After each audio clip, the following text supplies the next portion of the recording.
Antes, o professor Luiz vai fazer uma pequena apresentação do currículo do professor Amaya e depois a gente já dá início à nossa palestra que se refere à aula magna de início de semestre. Sejam todos bem-vindos e bom início de semestre.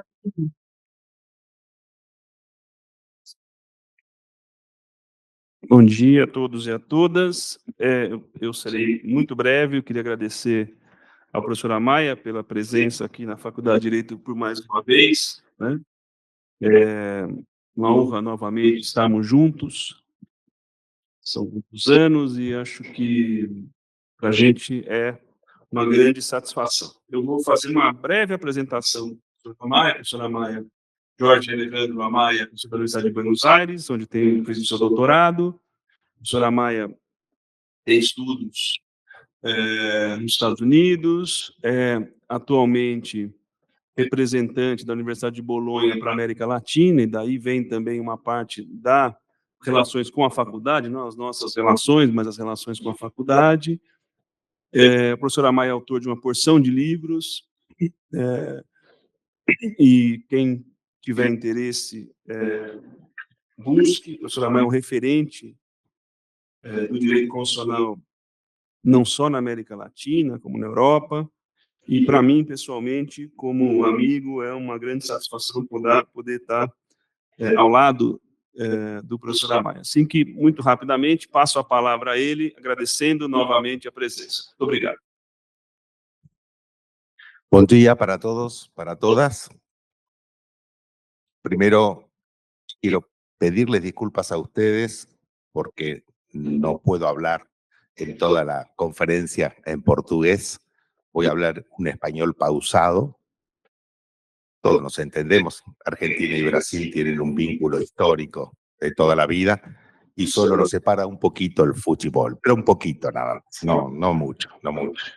De hecho, cuando Argentina no llega a alguna final, obviamente Brasil es siempre nuestro preferido, a pesar que no lo queramos reconocer a veces. Gracias, secretaria, gracias a mi querido amigo Luis, gracias a Rodrigo Gago, el decano, también un amigo.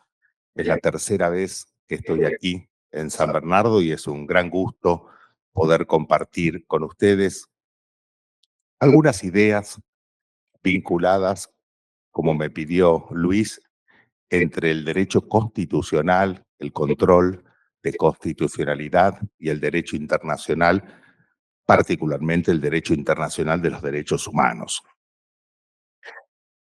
Yo diría que para comprender ese puente que se ha generado, que se ha creado entre el derecho constitucional y el derecho internacional de los derechos humanos, y que vamos a ver reflejado a partir de la mitad del siglo XX en adelante en los sistemas regionales de protección de derechos humanos, particularmente el nuestro, el sistema interamericano de protección de derechos humanos, pero también existen, como ustedes saben, el sistema europeo de protección de derechos humanos y el sistema africano de protección de derechos humanos. Podemos comprender esto sintetizando la idea con algo que yo vengo trabajando hace muchos años y que defino, no solamente yo, algunos otros profesores también lo definen así, como el debate sobre la última palabra constitucional. ¿Qué quiero decir cuando menciono el debate sobre la última palabra constitucional?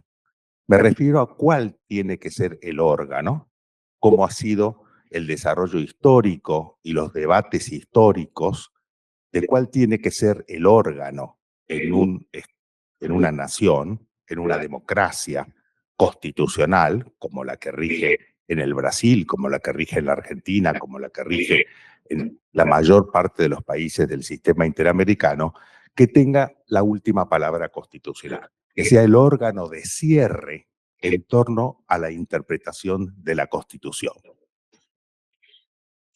Este debate es muy antiguo. Este debate comenzó en el siglo XVII en Inglaterra. En un caso que se llamó el caso Bonham, en el cual un juez de nombre Cook, Edward Cook, muy famoso como jurista inglés, se atrevió a controlar una ley dictada por el Parlamento inglés que regulaba el ejercicio de la medicina a la luz justamente y a pedido de un médico que por esas imposiciones que establecía esa ley no podía ejercer la profesión de médico, controlar esa ley a la luz del derecho anglosajón superior, es decir, del common law, del derecho común. Seguramente ustedes saben que Inglaterra no es como Brasil o como Argentina, que tiene una constitución escrita. Inglaterra, la constitución inglesa, es una constitución consuetudinaria, es decir, sustentada en precedentes, sustentada en costumbres, y en muy pocas leyes. No tiene un cuerpo normativo como tiene Brasil, como tiene Argentina, como tiene en la enorme mayoría de los países occidentales. Ese caso, ese atrevimiento en aquella época de controlar una ley a la luz de un derecho superior, originó una revolución. Una revolución porque se enfrentaban los que entendían que el Parlamento no debía ser controlable, principio de soberanía absoluta del legislador, frente a quienes entendían que un órgano externo al poder legislativo podía controlar sus actos. Esa revolución se llamó la gloriosa Revolución Inglesa de 1658 y finalizó con el triunfo del principio de soberanía absoluta del Parlamento. En Inglaterra, la última palabra la tiene el Parlamento.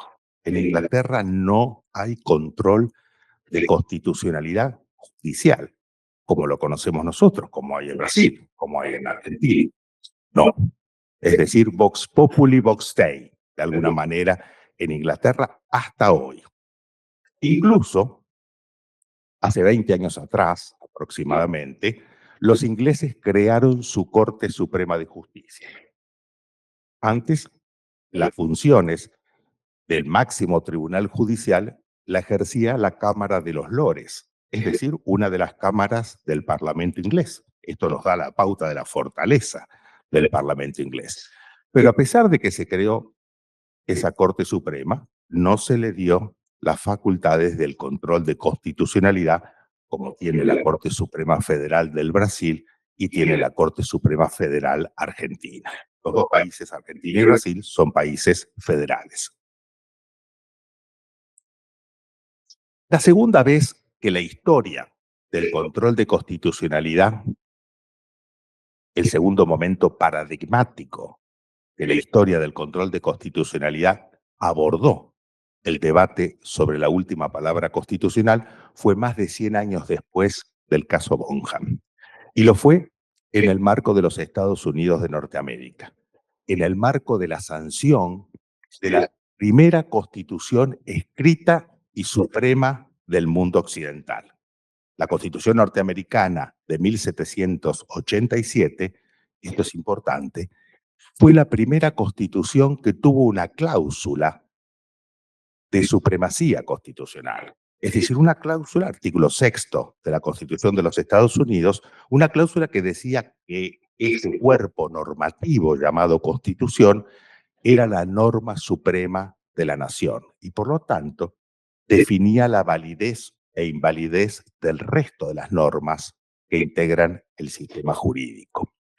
En ese debate sobre la última palabra constitucional, los norteamericanos tuvieron dos posiciones.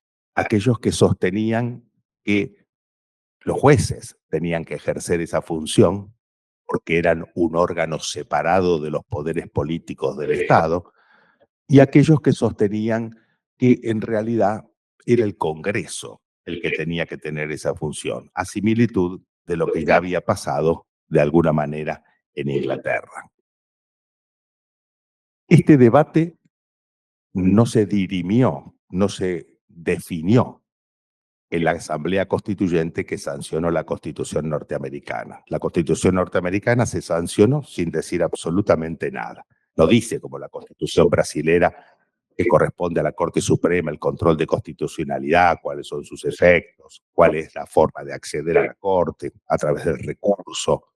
No, no dijo absolutamente nada. Y unos años después, en el año 1803, la Corte Suprema de los Estados Unidos pronuncia, yo diría, el caso más famoso del constitucionalismo mundial, Marbury versus Madison. ¿Por qué digo el caso más famoso? No hay profesor de Derecho Constitucional que no mencione Marbury versus Madison alguna vez y que no explique a veces Marbury versus Madison. No solamente se estudia en América, se estudia en Europa, se estudia en Asia, se estudia en todo el mundo esta sentencia que tuvo por, digamos, definición final, asignar a los jueces el control de constitucionalidad, la capacidad de controlar la constitucionalidad de los actos de los poderes políticos del Estado. Decirle al presidente si un decreto es constitucional o no, decirle al poder legislativo si una ley es constitucional, está de acuerdo con la Constitución o no. Y entonces ahí aparece lo que se llama el modelo de la judicial review, es decir, contrariamente al modelo parlamentario de los ingleses, el control de constitucionalidad del modelo de la judicial review se le asignó a los jueces. La confianza en quienes son los mejores custodios de la Constitución se depositó en los jueces. Pero el debate sobre la última palabra no terminó allí. Unos años después, a principios del siglo XX, vuelve a reabrirse este debate. Y se reabre en Europa. Se reabre a partir de un enfrentamiento dialéctico, un enfrentamiento doctrinario entre dos grandes jueces, entre dos grandes juristas, Hans Kelsen y Carl Schmitt. Kelsen, todos lo conocen, creador de la teoría pura del derecho, uno de los grandes positivistas del siglo XX, Schmitt, otro gran jurista alemán en este caso. Y se enfrentaron atrás de ese interrogante. ¿A quién corresponde la defensa de la Constitución? ¿Cuál tiene que ser el órgano que tenga la última palabra constitucional? Y triunfó la tesis que sostenía Kelsen.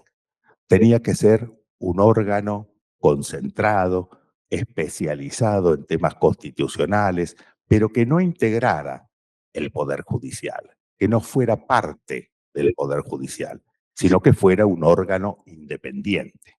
Y así nació lo que hoy se conoce como los modelos de control de constitucionalidad depositados en tribunales constitucionales. Los tribunales constitucionales en el mundo no integran el Poder Judicial.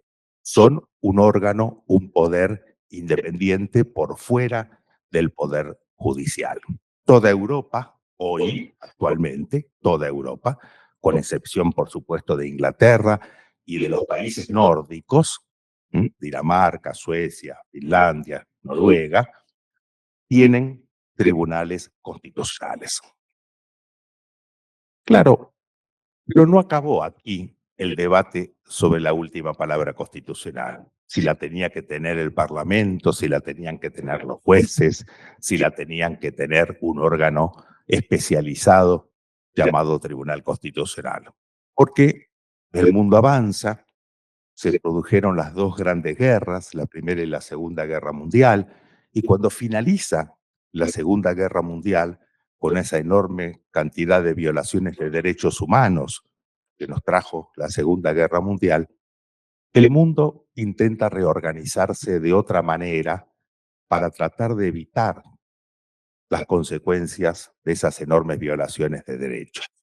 Y entonces aparece con gran fortaleza el derecho internacional, porque aparecen las organizaciones internacionales de las Naciones Unidas, la Organización de Estados Americanos, y de la mano de la organización de estas instituciones aparecen los países suscribiendo enorme cantidad de tratados para tratar justamente de poner freno a estas violaciones de derechos humanos.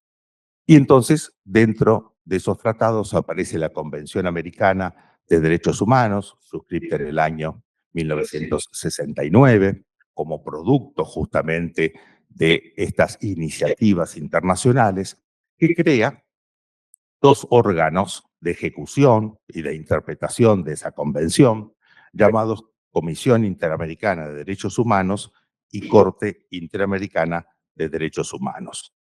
Un órgano político, la comisión, cuya función esencial es difundir la protección de los derechos humanos en los países integrantes del sistema, promover la promoción de los derechos humanos, investigar cómo cada uno de nuestros países protege los derechos en el marco interno, y un órgano jurisdiccional, la Corte Interamericana de Derechos Humanos, formada por 7 jueces, electos por la Organización de Estados Americanos a propuesta de los gobiernos, justamente, en la cual tiene por función dos funciones esenciales. Una función contenciosa, jurisdiccional, la posibilidad de que los países sean denunciados por violación de derechos humanos de la Convención, y por lo tanto se desarrolla un juicio internacional que eventualmente puede condenar a alguno de nuestros países, y una función consultiva en la cual ya sea la Comisión Interamericana o los países integrantes del sistema le pueden preguntar a la Corte Interamericana cómo se interpreta algún aspecto de la Convención Americana o de otros tratados suscriptos por los países. Y la Corte Interamericana aparece como intentando disputar esta última palabra con nuestras Cortes Supremas. Es decir, aparece un nuevo actor en el debate sobre la última palabra constitucional. Y la Corte Interamericana, que lleva un poco más de 40 años de desarrollo de su jurisdicción, comienza paulatinamente a abordar y desarrollar una jurisprudencia en distintas etapas. La primera etapa se dedica esencialmente a investigar y a condenar a los países por las violaciones masivas de los derechos humanos que se dieron en el marco de los gobiernos dictatoriales que vivimos toda Latinoamérica durante muchos años, principalmente la década del 60, la década del 70 del siglo pasado, incluso parte hasta la década del 80. Muchos países estuvieron gobernados por dictaduras, cuyas dictaduras violaron masivamente, en muchos casos, los derechos humanos. Entonces, la primera parte de la jurisprudencia de la Corte Interamericana estuvo destinada a investigar esas violaciones masivas que se dieron en Latinoamérica. Y aparecen casos paradigmáticos, ¿no es cierto? Por ejemplo, es decir, casos vinculados con violaciones con Colombia, en Perú, en El Salvador, en Guatemala, es decir, casos que fueron construyendo lo que hoy se conoce como la doctrina de los delitos de lesa humanidad, justamente estableciendo parámetros de investigación, memoria y justicia, es la palabra para este tipo de violaciones. Y la Corte Interamericana, luego de superada esa etapa, o de al menos minimizada esa etapa, comenzó a incursionar en otros tipos de investigación de otros tipos de derechos, violaciones por parte de los países de otros derechos. Y la segunda etapa la dedicó a construir qué se entiende por debido proceso legal. Y si uno mira la Convención Americana, el artículo 8 de la Convención Americana va a ver que justamente establece que los países se comprometen a respetar el debido proceso legal. Y la Corte Interamericana dijo, bueno, pero no solamente hay que respetar el debido proceso legal en los juicios penales, hay que interpretar esto como que se extiende la obligación del debido proceso a todo tipo de proceso. Proceso electoral, procesos parlamentarios, procesos administrativos. Cada vez que de un proceso pueda derivarse algún tipo de sanción a una persona, tiene que estar obviamente amparado por las características del debido proceso que el artículo 8 de la Convención establece. Y luego siguió avanzando la Corte Interamericana. Es decir, fue construyendo su competencia de una manera evolutiva y dinámica.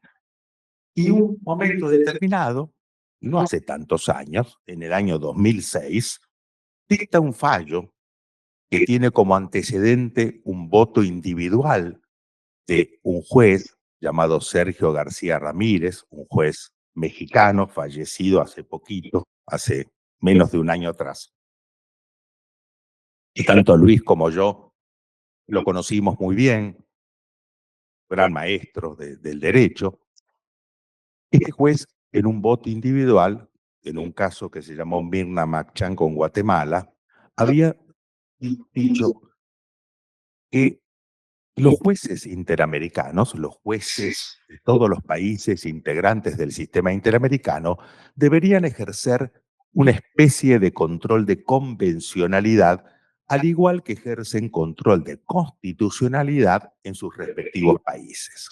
Es decir, un cotejo de los tratados de derechos humanos, principalmente de la Convención, frente justamente al derecho interno de cada uno de nuestros países. Porque los tratados de derechos humanos, la Convención Americana, integran el derecho interno, lógicamente con distintas jerarquías, de acuerdo a cuál sea el principio de supremacía constitucional de cada uno de nuestros países, y esto trajo el debate sobre el bloque de constitucionalidad federal en Argentina, en Colombia, en Brasil, en Perú, es decir, dónde ubicamos a la Convención Americana en nuestro principio de supremacía constitucional.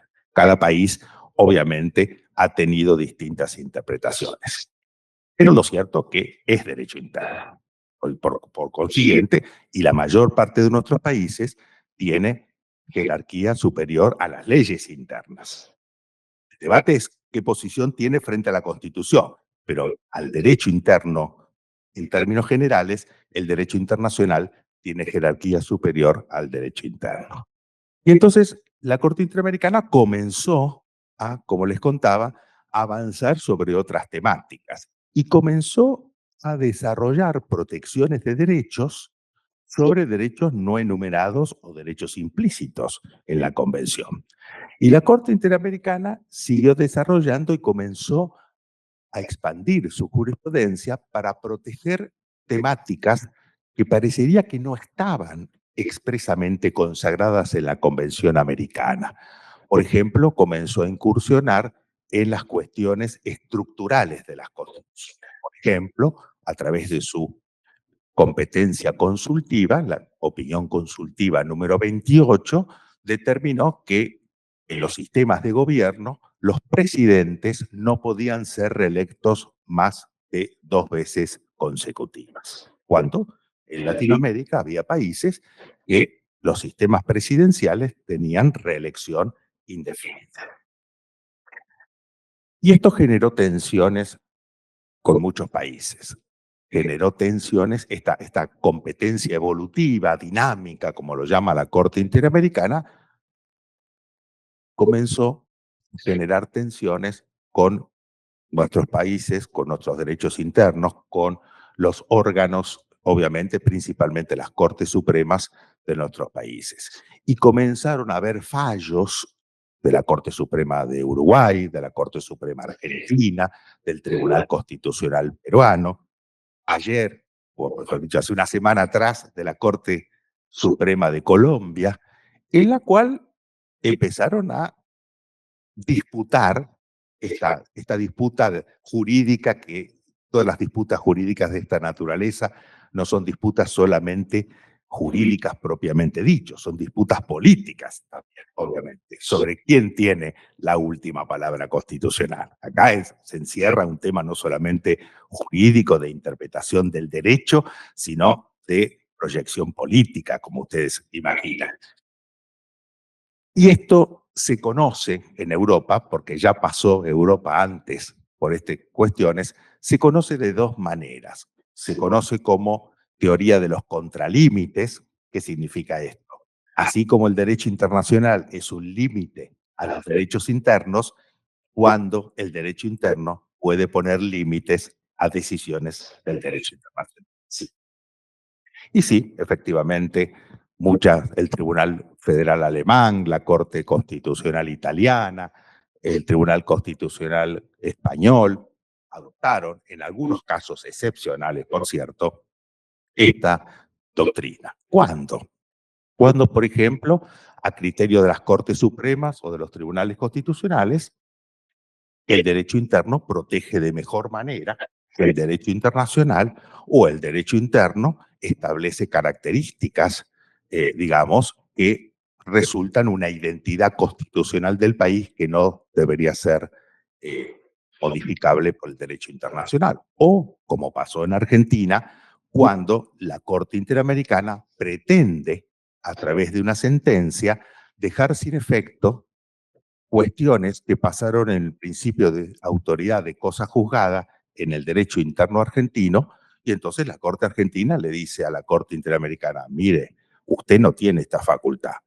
Usted puede condenar a la Argentina, pero lo que no puede es pretender que su sentencia tenga un efecto directo en el derecho interno de mi país.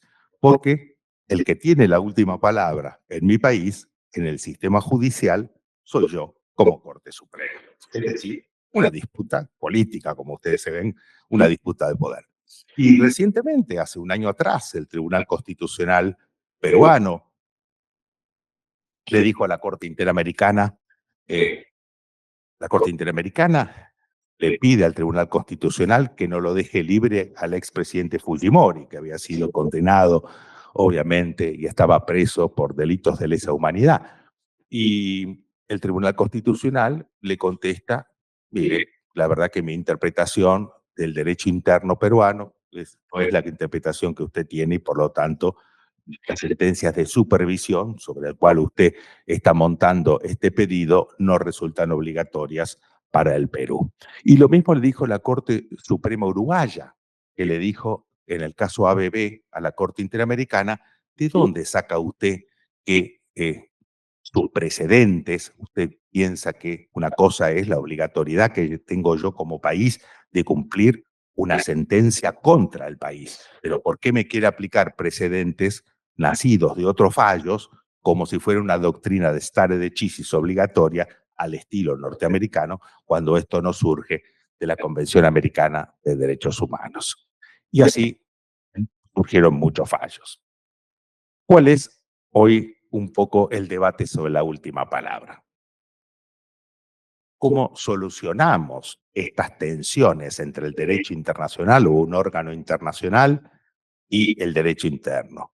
¿Cómo solucionamos las tensiones entre dos sistemas jurídicos independientes, pero integrados?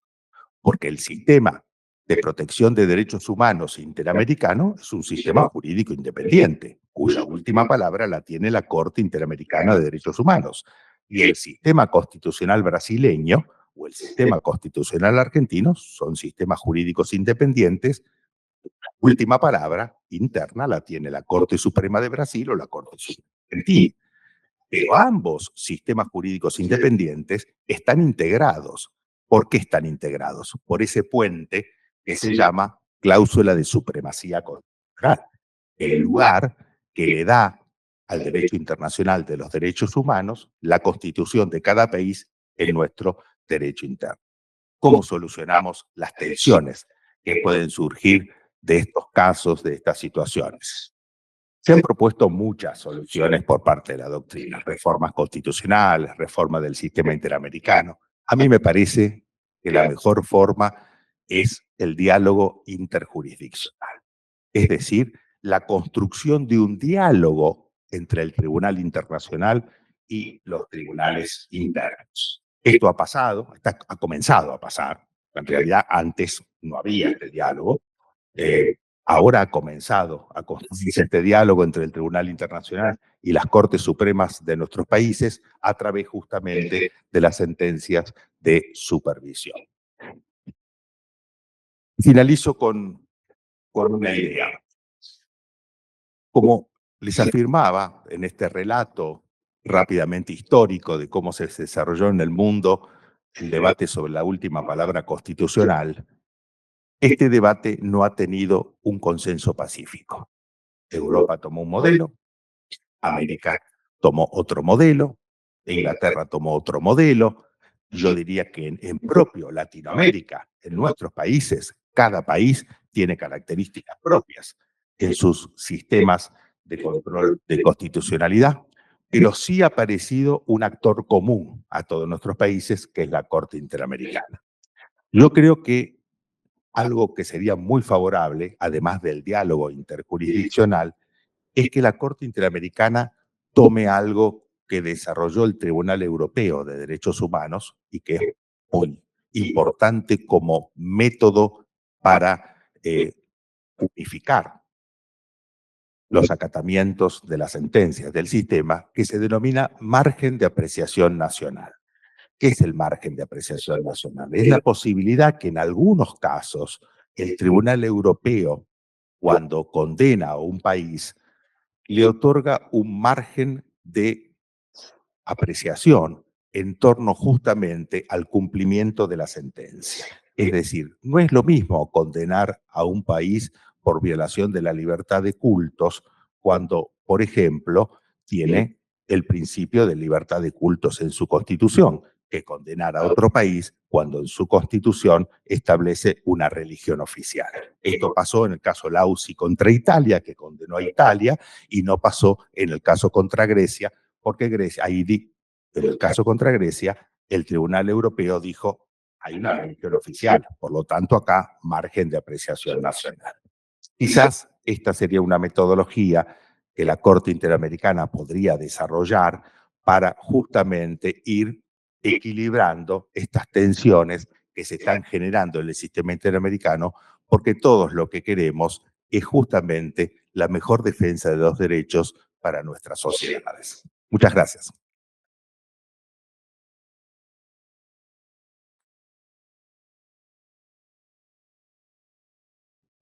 Tudo bem. Agradecê-lo novamente. Acho que foi muito preciso na distribuição dos temas, e eu queria fazer 2 ou 3 apontamentos que eu acho que são importantes para, digamos, sedimentar alguns pontos. A primeira percebe-se muito claramente que essa discussão que nós temos contemporaneamente a respeito do papel dos juízes como aqueles que definem ou dão a última palavra a respeito do que é direito, o que é lícito e o que é ilícito, é uma discussão muitas vezes tomada à metade, porque vocês percebem que, se essa discussão se limita ao ambiente nacional, há um ponto cego nela, que é discutir também qual é o papel que desempenham os juízes internacionais.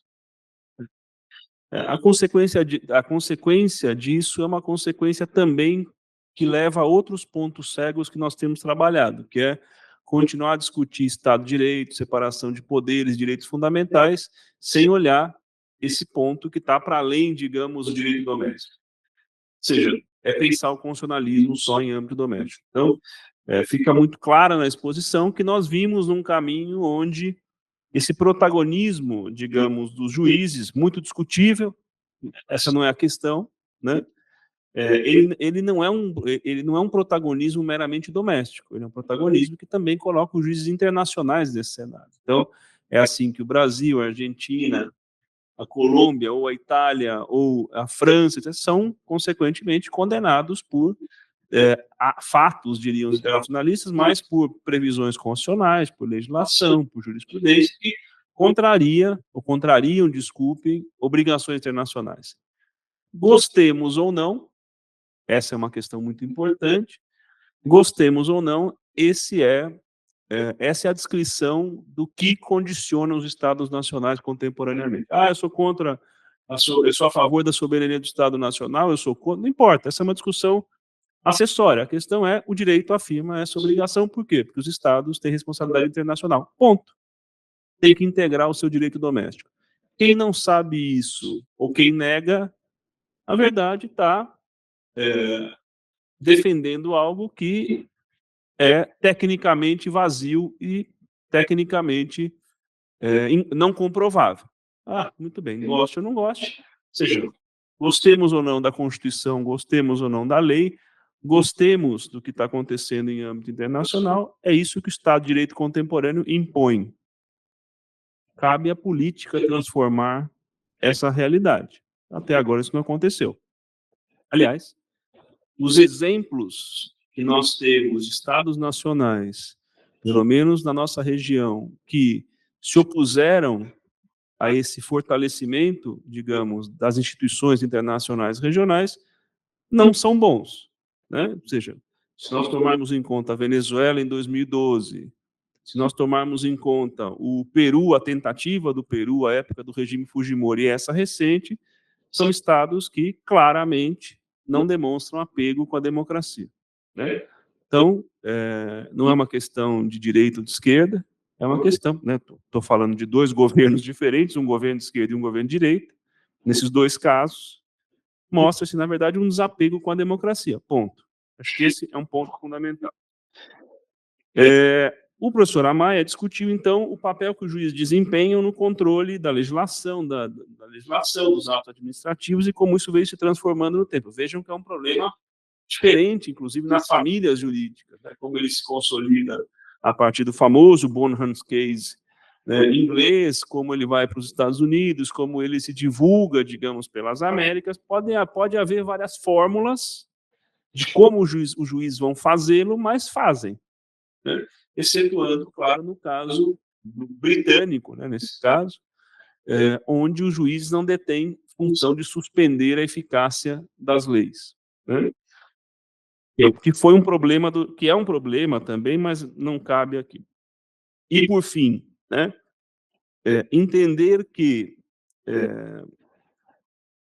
defender ou negar essa realidade é conhecer uma parcela somente do que é o ferramental jurídico. É isso. Ou seja, não conhecer o direito internacional e a jurisprudência internacional é o mesmo que não conhecer as leis, que não conhecer a jurisprudência doméstica. Por quê? Porque todo esse ferramental não é que está disponível, ele obriga. E, consequentemente, aquele que pretende, sejam os juízes, sejam os promotores, sejam os advogados, etc., todos aqueles que pretendem, né, um exercício, nós acadêmicos, quantos somos de nós que negamos, ou que não conhecemos isso também, né, ou que nos negamos a pensar essa realidade, na verdade, é um olhar à metade, ou até menos. Percebam, então, que esses são os pontos que eu acho interessantes fazer uma breve referência à excelente palestra do professor Amaya. Acho que é um ponto da apresentação interessante, que diz, olha, no fundo aqui não é uma questão de força, é uma questão de coordenação, né? Por isso que essas cortes domésticas e cortes internacionais têm que dialogar. E aqui eu aproveito para fazer um merchan, né? Em 2015, nós publicamos um livro, lá se vão quase 10 anos, sobre o diálogo entre cortes. Tem aqui na biblioteca um volume que eu coordenei com o professor Mesetti, que se chama Diálogo entre Cortes, publicado no Brasil e na Colômbia. Sendo assim, mais uma vez agradecendo, gostaria, por favor, de passar a palavra a quem quiser, as perguntas que vocês quiserem. Aproveite o professor Amaya, né, claro, academicamente, para esses momentos são muito ricos e às vezes não se repetem. Então, algo que vocês têm dúvidas, que são críticas, ou fiquem à vontade, nós estamos aqui também para isso, né, professor? Então, por favor, pessoal, tem um microfone aqui. Eu queria só fazer uma primeira pergunta ao professor Amaya para quebrar o gelo, né, que Ale, você acha que nós vivemos um movimento também em âmbito internacional em que há ou seja, um momento de retrocesso ou um momento de expansão da jurisprudência ou da jurisdição internacional pode estar terminando, ou você acha que nós temos espaço ainda para expansão? Digo isso porque nós vivemos, claro, um período onde a contestação à legitimidade dos juízes em vários lugares é algo que se difunde. Você acredita que em âmbito internacional também nós temos ou teremos mais esse processo? Só faço a primeira pergunta para quebrar o gelo e passo a palavra para vocês. Por favor, Ana, se quiser também. Es una pregunta muy interesante y muy difícil, lógicamente. A mí me parece que voy a contestar la pregunta exclusivamente en el ámbito de los tribunales, digamos, protectores de derechos humanos. Es decir, voy a ceñirme a la pregunta en torno a la Corte Interamericana de Derechos Humanos, al Tribunal Europeo de Derechos Humanos y eventualmente a la Corte Africana, más allá de las diferencias que los sistemas tienen.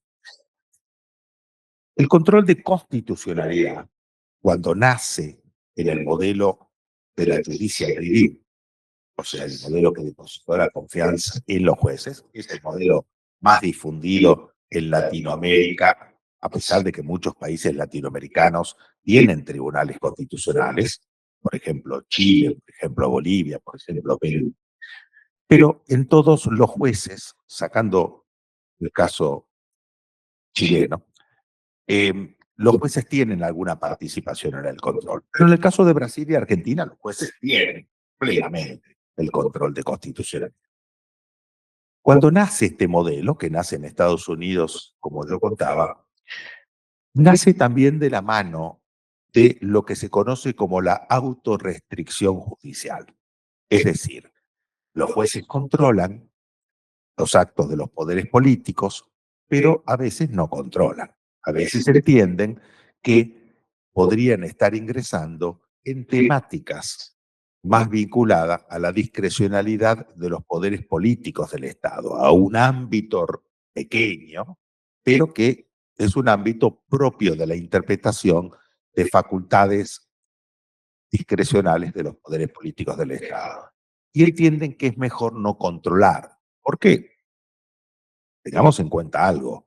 El control de constitucionalidad judicial tiene una dificultad a veces, que es que una persona o poquitas personas en un tribunal colegiado le dicen al pueblo brasilero o al pueblo argentino, a través de la sanción de una ley de sus representantes, mire, lo que ustedes hicieron no es constitucional. Hay una tensión, ¿cierto? Porque no podemos pensar que el poder legislativo brasilero o argentino no ejerce control de constitucionalidad. Lo ejerce cuando una ley se sanciona, se analiza la constitucionalidad de esa ley en el marco interno. Por lo tanto, hay una tensión. Entonces, hay ámbitos en los cuales se llama autorrestricción judicial. Los tribunales aplican esta autorrestricción. Algunos tribunales la aplican mucho, otros tribunales la aplican menos, depende de las composiciones. Yo creo que este elemento de la autorrestricción está poco presente en los tribunales internacionales. Es decir, a veces la Corte Interamericana ha ejercido una autorrestricción, pero yo diría que son contados con los dedos de la mano los casos. Está más proclive a la expansión de su competencia que a la autorrestricción en algunos casos. El margen de apreciación podría ser una especie de autorrestricción en algunos ámbitos. Me parece que en este equilibrio sabio que deberían tener los jueces entre cuándo condenar o cuándo controlar y cuándo no controlar o cuándo dar un margen de apreciación nacional, puede desarrollarse un futuro más equilibrado. Sí, me parece, Luis, que estas sentencias, y ahora me circunscribo específicamente al sistema interamericano, estas sentencias que enfrentan a la Corte, la última que la pasé ayer de la Corte Suprema de Colombia, de la semana pasada, se van a seguir produciendo con más intensidad. Y esto nos trae un problema, que es la falta de credibilidad del Tribunal Internacional cuando sentencias son discutidas por países internamente. Esto es un problema, ¿no? Bem, pessoal, vamos lá? Alguém? É, é. Alguém quer perguntar algo, alguma dúvida? Ah, tem. Fala o seu nome para.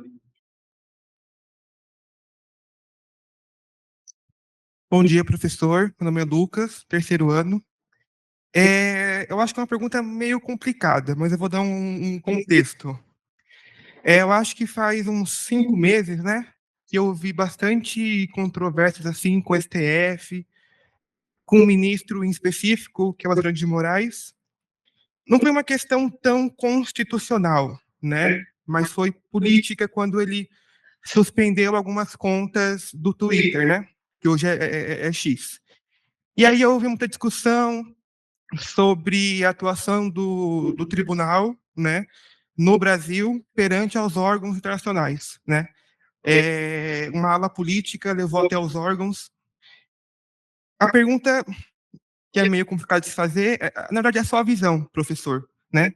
Entre essa relação entre o Tribunal Constitucional Brasileiro, os órgãos internacionais e a atuação do ministro Alexandre.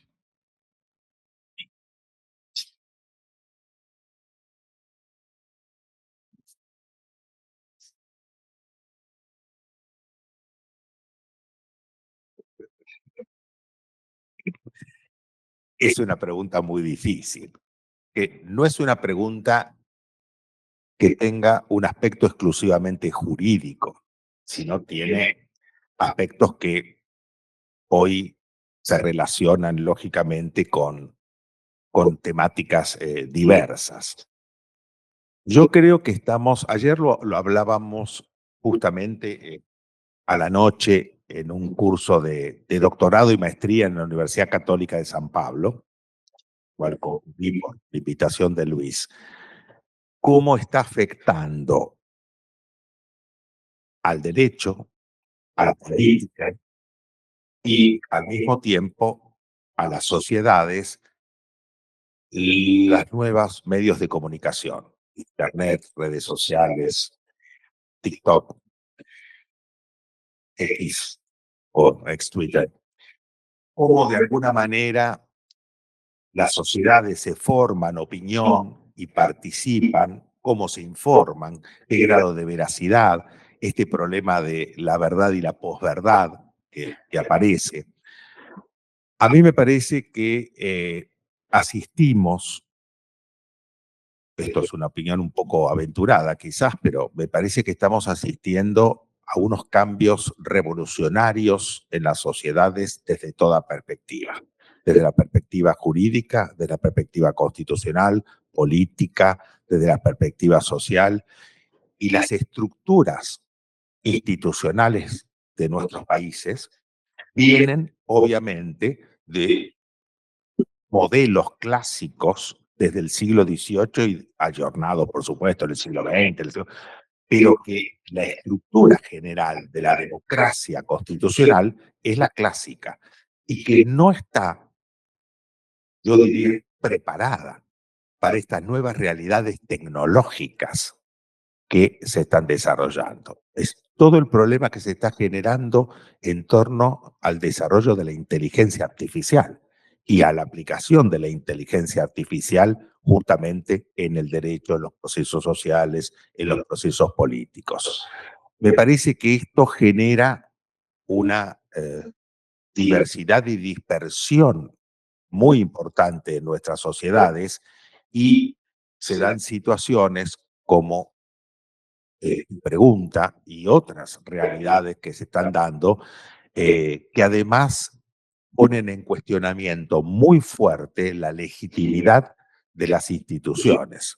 Hoy las instituciones están muy deterioradas, muy deslegitimadas, justamente por esta realidad que tu pregunta tan difícil de responder, lógicamente encierra, ¿no? Que en realidad es un problema para todos y tiene distintas respuestas, porque de acuerdo a cuál sea la formación de cada uno, puede ver distintas problemáticas en estas cuestiones. Gracias, muy inteligente la pregunta.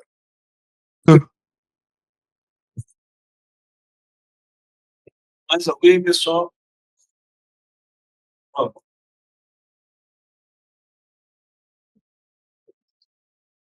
Bom dia, meu nome é Giovana, eu sou aluna do terceiro ano.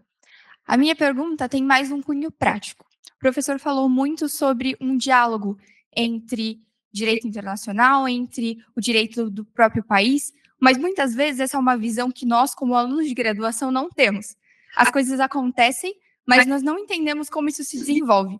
Então, eu queria saber algum exemplo de ações que os países tomam para aplicar o direito internacional ou para rechaçar. Se possível, se tiver algum exemplo histórico, só para a gente entender, basicamente, existe um diálogo, mas como que ele acontece? Porque, pelo menos para mim, isso não é tão palpável. É isso, obrigada. Muchas gracias. Voy a responder tu interrogante, bien, muy razonado, muy inteligente, con un ejemplo concreto de mi país. En el año 2017, no hace pocos años atrás, la Corte Suprema Argentina, a raíz de una condena pronunciada por la Corte Interamericana de Derechos Humanos contra la Argentina, en un caso que se llamó Fontevecchia y D'Amico contra la Argentina. ¿De qué se trató el caso? El señor Fontevecchia y el señor D'Amico son dos periodistas muy conocidos de la Argentina, que tienen un medio de comunicación, una revista, la revista Noticias, una revista muy difundida en la Argentina, y hacen periodismo de investigación. Publicaron en su momento, hace 10 años atrás, publicaron un artículo en el cual, de su investigación, denuncian que el expresidente Menem, ya, digamos, presidente hace muchos años atrás, había tenido un hijo natural y no lo había reconocido. El expresidente Menem le inicia a los periodistas una acción por daños y perjuicios por violación del derecho a la intimidad. Y los periodistas decían, no, derecho de libertad de expresión y de información a toda la sociedad. La justicia argentina, es no muy independiente, en ese caso por lo menos, condena a los periodistas y los condena a un monto de daños y perjuicios grande. Pero condena después de primera instancia la Cámara de Apelaciones, o sea, la Cámara Revisora y la Corte Suprema. Los periodistas llevan el caso al sistema interamericano y la Corte Interamericana termina condenando a la Argentina por violación del derecho de libertad de expresión y de información.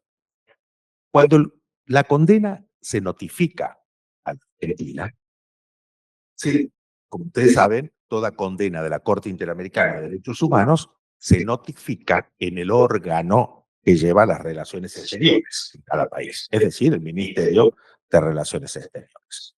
La condena, la sentencia de la Corte Interamericana tenía 3 puntos. Mandar a publicar la sentencia de la Corte Interamericana por los medios de difusión, siempre hace esto la Corte Interamericana, mandar a devolverle todo el dinero que los periodistas habían tenido que pagar, más los gastos que habían tenido en el sistema interamericano, y dejar sin efecto las decisiones judiciales internas, ¿sí?, para borrar todo el proceso o los procesos internos que habían derivado en esa condena interna. El Ministerio de Relaciones Exteriores manda a publicar la sentencia, manda al Ministerio de Economía para que se forme un expediente para que los periodistas acrediten los gastos para devolverle la plata, y cuando llega al punto de dejar sin efecto las decisiones judiciales internas, dice: yo soy división de poderes, no puedo hacer nada, me presento ante la Corte Suprema, máxima cabeza del Poder Judicial, para que cumpla la Corte, ordene cumplir la Corte. Y la Corte saca una resolución y dice: no. La Corte Interamericana no tiene competencia para dejar sin efecto decisiones judiciales internas. Yo tengo la última palabra, hay una esfera de reserva soberana, una cantidad de cosas que ahí no hacen a tu pregunta. Y le dice a la Corte Interamericana, en ese rechazo, ¿no es cierto? No, yo creo que está bien cumplida la sentencia con esto, lo otro es extralimitarse en su competencia.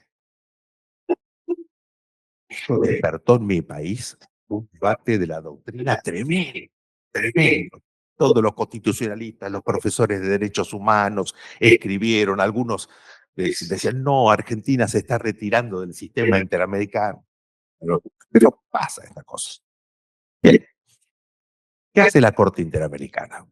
Sabes que la Corte Interamericana, una vez que condena a un país, después tiene lo que se llama sentencias de supervisión. Es decir, sí continúa supervisando cómo ese país cumplió la sentencia, si la cumplió o no la cumplió. En la primera sentencia de supervisión, la Corte Interamericana dialoga con la Corte Argentina y le dice: mire, cuando yo digo dejar sin efecto decisiones judiciales internas, no necesariamente significa revocar. Usted puede dejar sin efecto, por ejemplo, haciendo una anotación en sus registros de sentencias diciendo que esta sentencia ha sido declarada incompatible con el sistema interamericano. ¿Qué hace la Corte Argentina? Le contesta a la Corte Interamericana y dice: ok, manda a inscribir en su registro de sentencias lo que la Corte Interamericana le sugirió. Esta sentencia ha sido incompatible, declarada por una sentencia. Contesta la Corte Interamericana de vuelta y le dice: ah, muy bien, ha cumplido con este aspecto de la sentencia, lo felicito.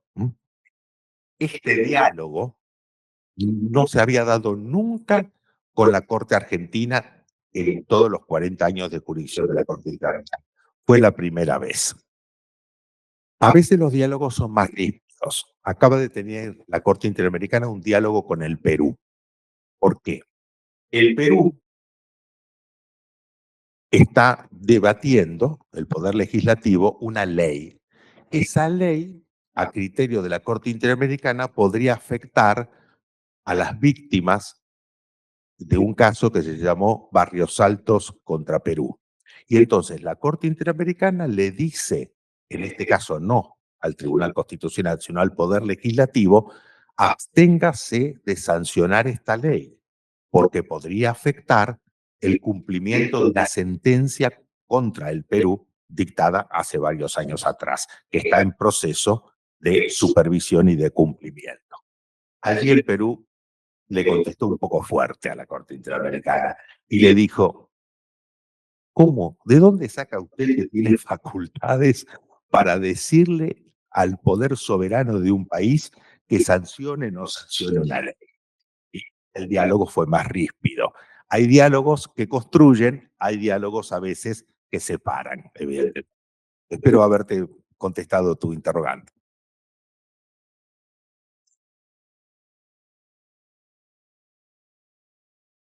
Bom dia, professor. Meu nome é Vitor, sou do 3º ano. Gostaria de parabenizá-lo pela apresentação. Ótimas palavras, conteúdo importante também de todos nós nos aprofundarmos. E caminhando nessa linha, eu gostaria de perguntá-lo. Diante de todas as informações que foram expostas, eu achei o conteúdo muito interessante. E eu gostaria de saber do senhor materiais, fontes de conhecimento que o senhor poderia recomendar a nós para podermos nos aprofundar no conteúdo internacional ou até do controle de constitucionalidade que o senhor considere interessante. Não precisa se limitar à doutrina, mas qualquer fonte que o senhor considerar relevante seria interessante para divulgar e a gente poder ter oportunidade de se aprofundar nesses temas. Obrigado. Muchas gracias. Bueno, Luis ha nombrado justamente un libro escrito por muchísimos juristas importantes europeos y latinoamericanos, que está aquí en la biblioteca, diálogos entre tribunales internacionales y tribunales nacionales. Creo que yo participé también en ese libro.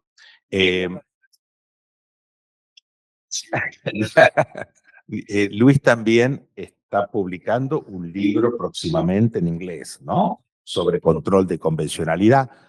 No tengo muchos libros sobre esta temática, se los puedo enviar por PDF a Luis y luego distribuye con ustedes.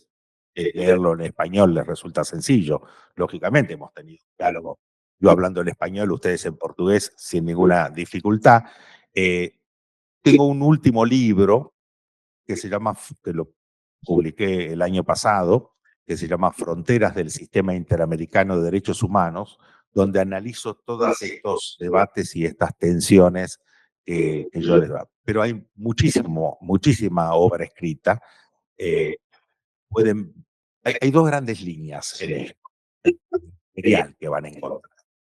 Una línea muy proclive al monismo internacional, una línea muy proclive a la expansión activista y dinámica de los tribunales internacionales, y una línea más prudente, diría yo, en torno a buscar un mayor equilibrio entre las facultades de las Cortes Supremas de nuestros países y los tribunales internacionales. Yo aclaro, me enrolo en esta última posición doctrinaria.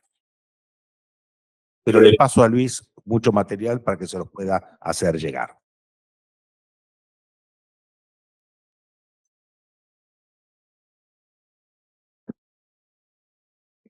Muito bem. Então, queria agradecer mais uma vez ao professor Alejandro Amaja, da Universidade de Buenos Aires. Queria agradecer a toda a ajuda que nos foi dada pela professora Ana, pela coordenação do curso. Sem, claro, essa participação, as coisas não aconteceriam. Os que foram meus alunos sabem que eu não sou, digamos, uma pessoa muito dada à organização, no bom sentido, claro, né? Mas a estrutura da faculdade foi imprescindível para que a professora Maia estivesse aqui, mais uma vez, toda essa, todo esse auxílio que nos foi dado pela coordenação, pela direção. Então, também isso eu acho importante dizer, né? A faculdade é feita de 3 estratos, né? Os funcionários, sem eles a faculdade não existe, sem os professores e sem os alunos também. Então, é importante que nós nos entendamos assim sempre. Eu só vou dar por encerrados os trabalhos, agradecer a todos, espero que tenha sido tão proveitoso para vocês quanto foi para mim, e nos vemos em breve. Muito obrigado.